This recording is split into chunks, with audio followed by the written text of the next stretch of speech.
The world of Varian was known across the stars for its beauty and power. Its tall crystal towers glowed under twin suns, and its people were proud, strong, and graceful. Among them lived a princess named Lyra. She was the daughter of the ruling monarch, born with silver hair and gentle features. But unlike the rest of her people, Lyra was different. She had been blind since birth, and her body was weak compared to the tall warriors of her race. Many whispered that she was cursed, though no one dared to speak such words openly in front of the king. Varian society valued perfection above all things. To them, strength of body and sharpness of sight were marks of honor. From childhood, children were trained to master their senses, their balance, and their speed. Those who could not were seen as lesser. Because of this belief, Lyra grew up in shadows, often kept away from public life. She spent her days in the gardens of the palace, where she could feel the warmth of the sun and listen to the flowing water of the fountains. While other nobles joined ceremonies, contests, and feasts, she was left alone, accompanied only by her caretakers. But even though the world around her was closed, Lyra's mind was wide and deep. She learned to move by sound and touch. She memorized the paths of the palace, every stone and every curve of the walls. She listened to the voices of scholars who visited her chambers, asking them questions about stars, ships, and other civilizations. What she could not see, she painted in her imagination. She dreamed of walking beyond her garden, of being seen as more than a burden. On Varian, there was a tradition older than the palace itself. When a prince or princess reached maturity, they were required to bond with a partner.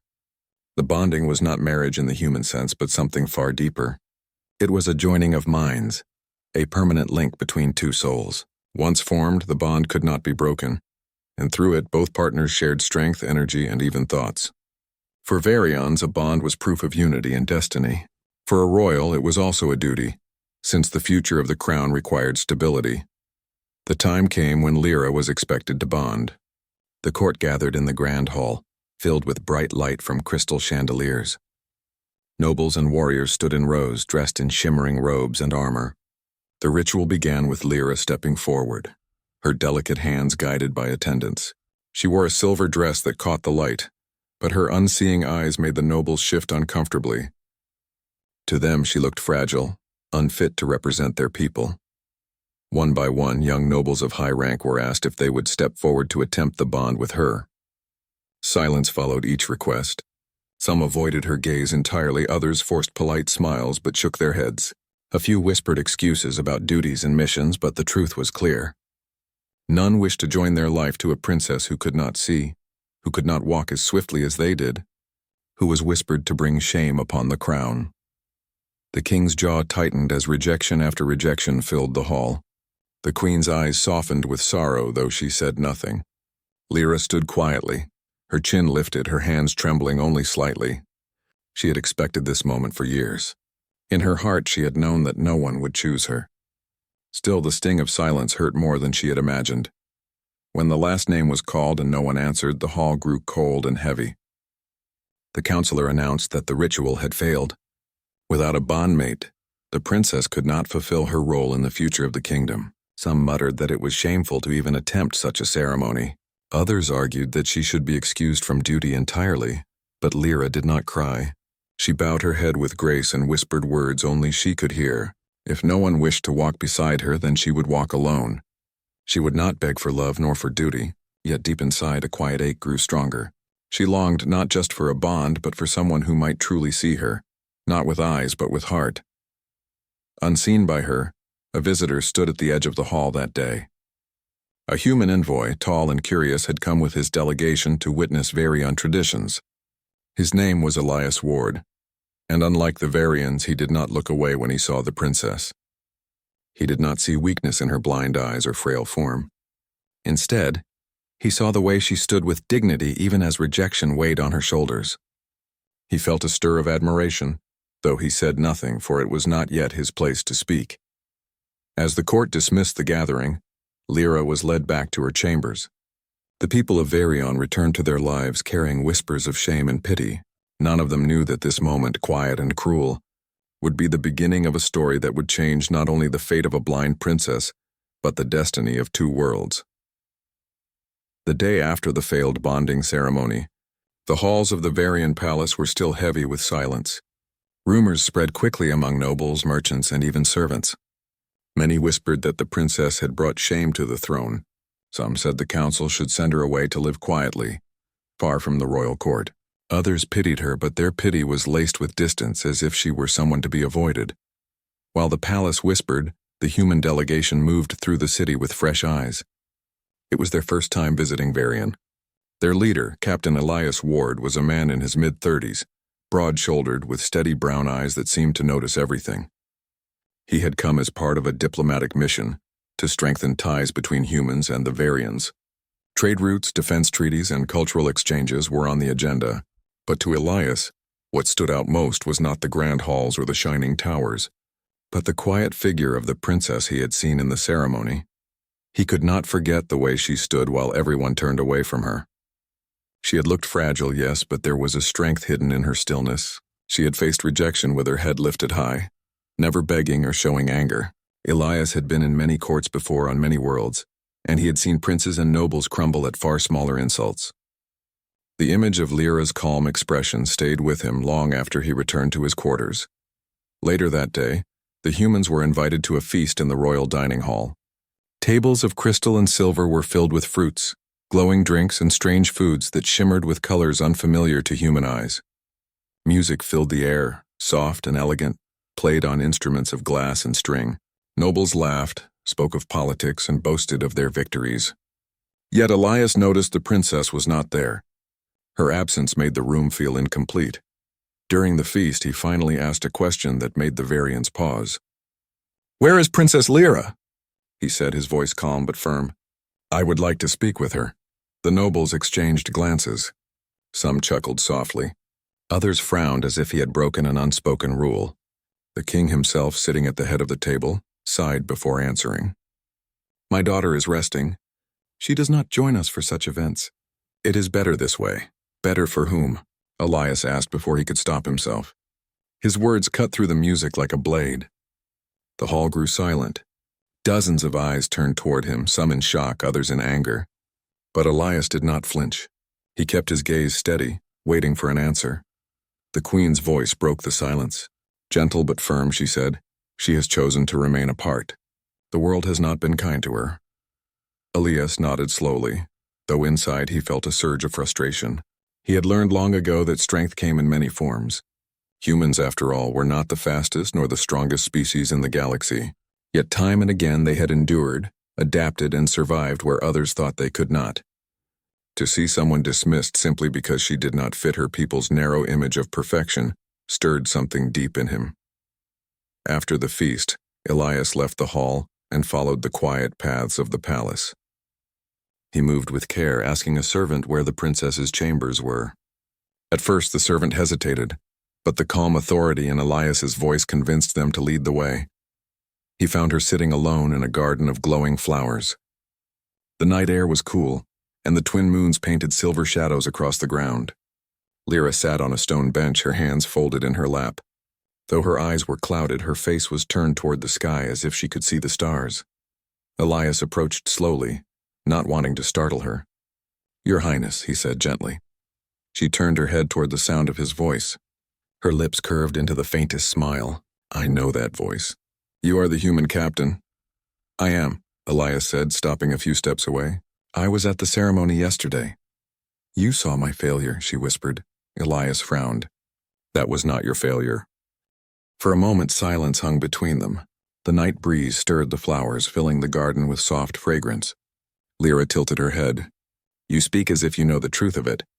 But you are an outsider. You do not know my people, their ways, their expectations." "Perhaps," Elias admitted. "But I know what I saw.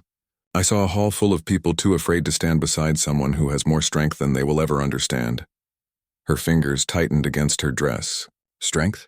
You mistake me. I cannot even walk without stumbling. I cannot see the faces of those who despise me. I live in a world of shadows. What strength could possibly be found in that?" Elias took a step closer, lowering his voice. "The strength to endure. The strength to hold your head high when others turn away. The strength to dream of something more, even when the world tries to confine you. That is the strength I saw in you, Princess. For the first time, her composure wavered. She turned her face away, unsure how to respond. Few, if any, had ever spoken to her like this. Elias did not push further. He only bowed slightly and said, "If you wish, I would be honored to speak with you again. Not as a captain, not as a diplomat, but as someone who sees value where others are blind." With those words, he left her in the garden, her thoughts spinning like the stars above. For the first time in many years, Princess Lyra felt something stir in her heart. Not pity, not shame, but the faint glow of hope. The days after Elias met Princess Lyra in the garden passed quietly, yet his words lingered in her heart. For years she had lived surrounded by silence and avoidance, but the human captain had spoken to her as though she was not broken, as though her blindness was not her whole identity. That simple honesty had unsettled her, but it also gave her a fragile sense of warmth she had never felt before. The Council of Varian, however, had no warmth for her. In their eyes, the failed bonding ceremony was proof that the princess had no future in leadership. They gathered in the high chamber, crystal walls glowing as their voices echoed. "She cannot bond," said one noble with sharp features. "Without a bondmate, she cannot fulfill the traditions of our ancestors." "It is not only tradition," added another. "A ruler must be strong, must prove themselves worthy in the eyes of the people. She is unfit." The king sat silently on his throne, his face stern. The queen beside him lowered her eyes, her hands clasped tightly in her lap. They both loved their daughter, but their silence was heavy, as though they too felt trapped by the chains of tradition. It was during this tense council meeting that Elias Ward, the human envoy, stood. His presence had been allowed as a guest, but his sudden voice startled the chamber. "Forgive me," he began, his voice calm but firm, "but I cannot remain silent. I was there at the ceremony. I saw what happened. And what I saw was not weakness in the princess, but weakness in all who refused her." The chamber filled with murmurs. Nobles shifted uncomfortably, some glaring at him with clear disapproval. One counselor rose sharply, his long robe sweeping the floor. "You dare insult us in our own court? You, an outsider, know nothing of our ways." Elias did not flinch. "I know enough. I know that every one of you turned your eyes away from someone who has endured more than you ever will. Where I come from, strength is not measured by perfection of body, but by resilience of spirit. And your princess has both courage and dignity. I will not stand by while she is dismissed." The word struck like a blow. The nobles grew restless, and the king finally raised his hand for silence. His deep voice filled the hall. "If you speak so highly of my daughter, human, then what would you suggest?" No Varian has stepped forward. "Would you?" The question hung heavy in the air. The council expected Elias to retreat, to excuse himself. But he did not hesitate. He stepped forward, standing tall in the center of the chamber. "Yes," he said clearly, "I will." The hall erupted in shock. Nobles shouted, voices overlapping in outrage. "Impossible," cried one. "No human has ever bonded with a Varian," shouted another. Some laughed bitterly, while others looked at him as though he had spoken madness. Lyra herself sat frozen where she had been quietly listening.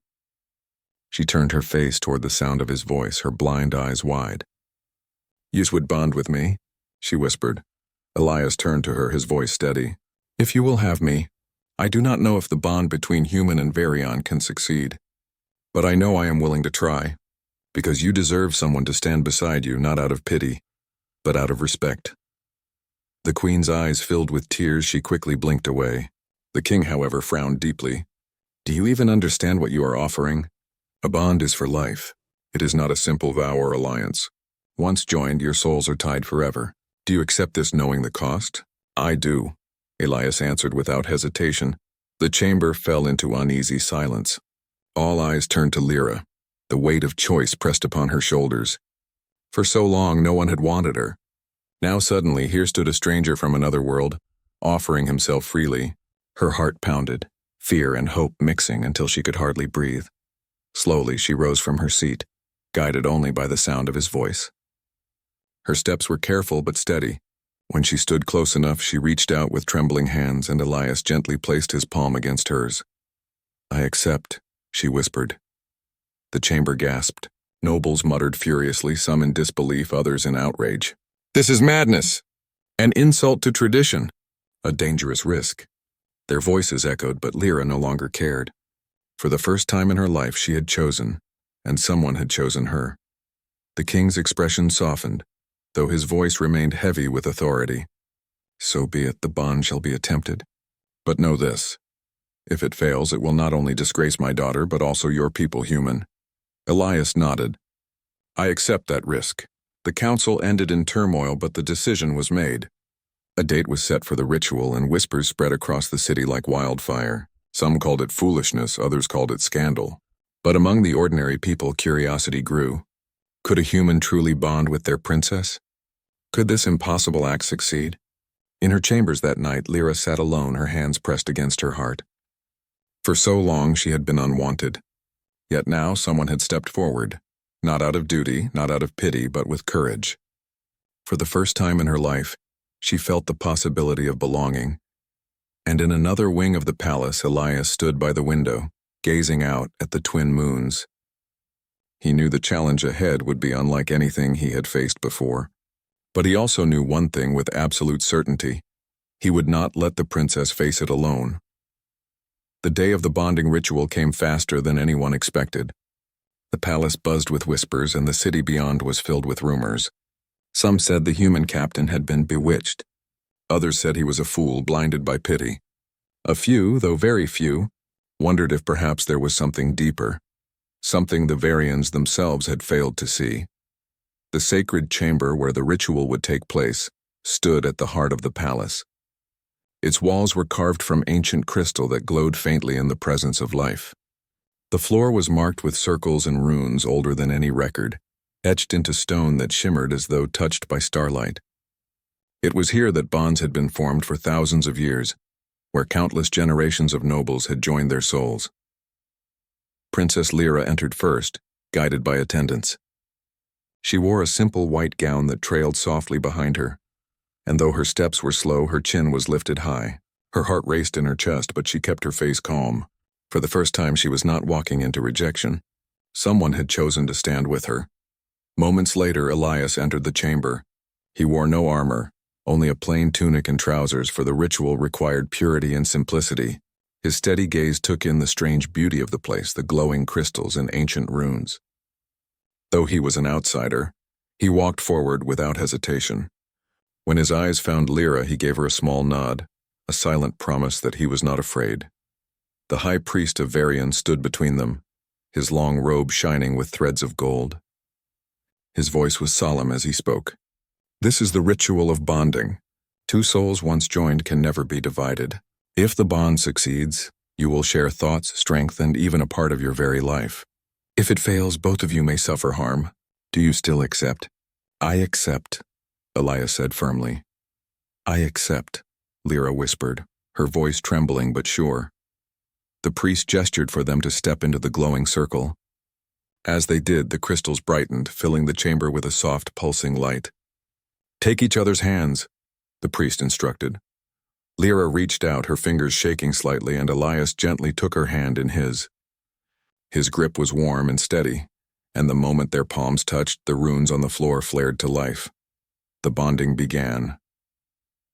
At first, Elias felt only a rush of energy, like a wave passing through him. His vision blurred, and then suddenly everything went dark. He staggered, confusion rising, until he realized this was her world. Blindness wrapped around him, heavy and endless.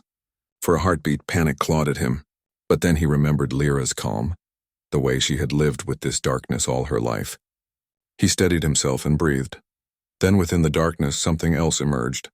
Sounds sharpened. He could hear the faint drip of water deep in the walls, the hum of energy through the crystals, even the soft rhythm of Lyra's heartbeat.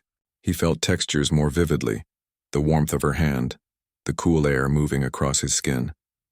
Slowly he began to sense what she sensed, the world shaped not by sight but by sound, touch, and vibration. On the other side, Lyra felt something she had never known. For years her world had been shadows and echoes, but through the bond, flashes of light broke into her mind. She gasped softly as vague shapes formed, uncertain, blurry, but there. She felt Elias's strength, his determination flowing into her like sunlight breaking through clouds. It was not perfect vision, but it was more than she had ever dreamed of. The chamber shook as the crystals pulsed brighter. The runes glowed like fire, reacting to the strength of their connection. Nobles watching from the edges of the room leaned forward, eyes wide with shock. No one had believed a human could survive the ritual, yet here was proof before their very eyes. Elias's voice reached Lyra's mind, not through sound, but through thought. "Can you hear me?" Her breath caught. She answered hesitantly, "Yes, I hear you." A tear slipped down her cheek as the reality struck her. For the first time in her life, she was not alone inside her own silence. Someone was there, someone who had chosen to step into her world and had not turned away. The priest's voice rose above the humming energy. "The bond is complete," he declared. "By the will of the ancient rite, these two are joined." The light slowly faded and the runes dimmed back to their usual glow. Elias and Lyra stood hand in hand, their bond sealed. The silence that followed was heavy, but it was not empty. It was filled with disbelief, awe, and even fear. Some nobles shook their heads in outrage, unwilling to accept what they had just witnessed. Others stared with wide eyes, struggling to understand. But none could deny the truth. The bond had succeeded. Elias looked at Lyra, his voice soft but filled with certainty. "You are not alone anymore." Her lips curved into the faintest smile, and for the first time in her life her heart believed it. What had begun as an impossible idea was now reality. A human and a Varian princess were bound. What this meant for the future none could yet say. But one thing was certain. The course of their world had just changed forever. The days following the ritual were filled with whispers. The bond between Princess Lyra and Captain Elias had shaken the palace. Some called it a miracle. Others called it a dangerous mistake. The council argued endlessly, but no amount of denial could erase what they had witnessed with their own eyes. The bond was real, yet acceptance did not come easily. Nobles avoided speaking directly to Lyra. Many muttered that the bond was unnatural, that it was fragile and would soon collapse. Others claimed it was a trick, a false show of magic created by the humans. Still, the bond existed, and every day it grew stronger. Lyra felt the difference most clearly. For the first time, she could sense another presence always beside her, not only in the sound of his footsteps, but in the quiet strength of his thoughts. Through Elias, she saw faint outlines, shadows of shapes she had never known. She learned the glow of fire, the shimmer of crystal walls, the vastness of the sky. And Elias, in turn, learned the richness of her world. He grew skilled at listening as she did, hearing details he would have missed before. The faint hum of machines, the rhythm of distant footsteps, the softest breath of wind. But the council demanded proof. "Words and symbols in a chamber mean nothing," one elder said coldly. "If the bond is real, let it be tested in the trials of reality. Let them show what strength it holds." The test came sooner than anyone expected. One evening, a warning bell echoed across the city. Scouts rushed into the palace with grim news. Raiders from a rival starfaring faction had crossed into Varian territory. Their ships were fast, their weapons sharp, and they had already destroyed several patrols. The attack was sudden, meant to strike fear into the heart of the Varian people. The council gathered in haste. Plans were made to defend the borders, but the nobles argued bitterly, each offering different strategies. In the chaos, Elias rose and spoke firmly. "Let us fight together. Let us prove this bond," many scoffed. "The princess cannot fight," said one. "She is blind and frail. She will be a burden on the battlefield." Lyra stood before them, her voice quiet but steady. "You are wrong. I am not helpless. With Elias, I can see in ways you cannot imagine. Allow us this chance, and we will defend our people." The chamber filled with uneasy silence. Finally, the king spoke. His voice carried the weight of command. "Very well. The bond shall be tested in battle. If they succeed, none shall question it again. If they fail, then the council will decide their fate." Preparations were swift. Elias was given a small fighter craft, and Lyra insisted on joining him. The nobles protested, but she refused to be left behind. As the ship launched into the starry sky, the bond between them pulsed with energy. Elias sat at the controls, hands steady, eyes focused. Lyra sat beside him, her fingers brushing lightly over the panels. Though she could not see the stars outside, she sensed the vibrations of space around them through Elias. Together their minds joined. and she guided him with instincts no other pilot possessed. "They're coming from the left," Lyra whispered, though no sound reached her ears. Through the bond, she felt the shift of movement in the void, the hum of approaching engines. Elias turned the ship sharply, just as enemy fire streaked past where they had been seconds before. Again and again, Lyra warned him of dangers he could not yet see. She felt the ripples of energy before enemy weapons fired, the faint echoes of movement in the dark. Elias trusted her completely, his hands moving with her words, his heart steady with her presence. The battle raged fiercely. Enemy ships swarmed, but the small craft of the bonded pair danced through them like a phantom. While other pilots struggled to react, Elias and Lyra moved as one, striking with precision. He fired when she said fire, turned when she said turn. Their unity was unlike anything the Varians had ever witnessed.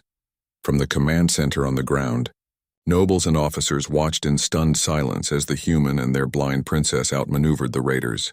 What they had dismissed as weakness was now their greatest strength. At last, the raiders broke and fled, their ships scattering into the void. The Varian fleet, inspired by the bonded pair, pressed the advantage and secured victory. Cheers erupted in the command hall, though many nobles remained quiet, their pride wounded. When Elias and Lyra returned to the palace, the people gathered in the streets to greet them. For the first time, they cheered the princess's name. Flowers were thrown at her feet and voices rose in gratitude. Lyra stood tall, her hand resting on Elias's arm, her heart filled with a joy she had never known. The council could no longer deny what had been proven. The bond was real and it was powerful. Still, not all accepted it. Some whispered that it was dangerous to let a human hold such influence. Others feared what this bond might mean for their traditions, but none could erase the truth. Together, the blind princess and the human captain had turned the tide of battle. Together, they had shown that weakness could become strength, and that unity could achieve what pride could not. That night, as the city celebrated, Elias and Lyra sat quietly in the palace garden.